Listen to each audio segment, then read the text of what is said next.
I was meant to inspire good, not madness, not death. My life is nothing but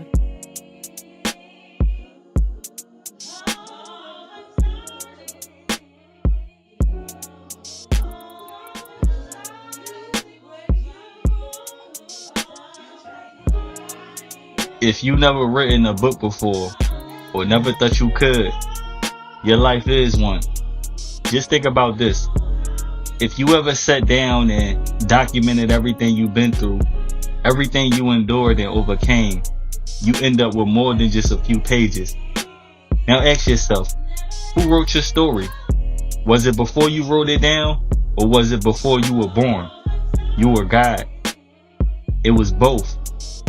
What you are witnessing at the same time what you are living is a love story. You didn't just get a life, you got a love letter.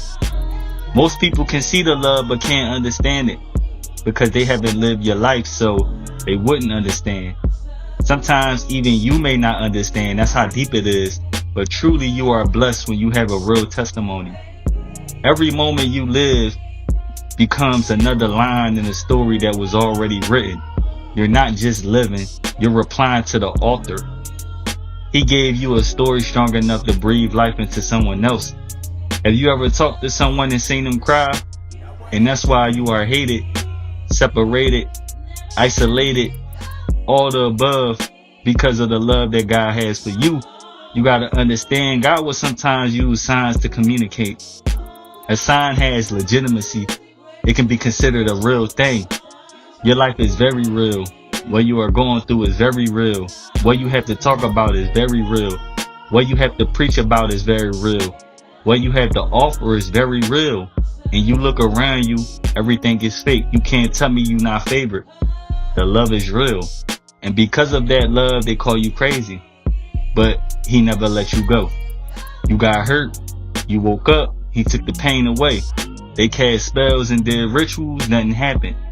It's really a love language / communication, because the more you live what is spoken, the more you can write about what has happened and what had happened that you overcame, but it was already written, so you just confirmed it. So you reply back and God let you know through your experience. You see the signs, open your eyes. The more you keep living, the more that is written. Ain't nobody telling their story. They telling stories, but you really living one.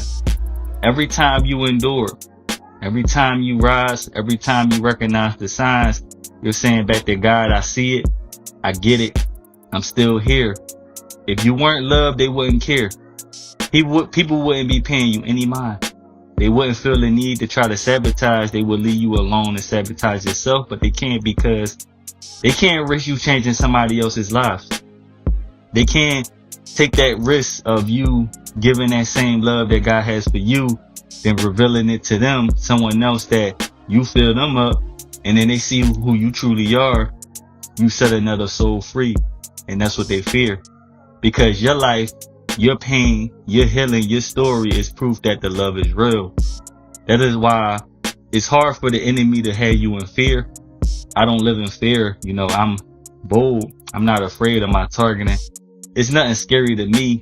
You should feel by now your targeting doesn't affect you the same way it used to. You outgrew it. Love. I recognize the love for me that everyone else sees and hate and want to take from me. Although I know I should be giving it to someone. You know, I know sometimes I got a bad habit of keeping it to myself because I do better alone, but I know I was meant to inspire and give hope. I know it's my duty to talk. I know it's some people that's willing to listen, and I know it's my fault. The rumors may be seen true because I don't talk. And I know that my truth has power and it can reveal and disprove everybody and everything, but I still suppress my truth and power and strength because I feel like nobody will listen. Although I know that may not be the case, I'm still learning every day. But my advice to you is keep living your story, keep living your truth, because it's a love letter.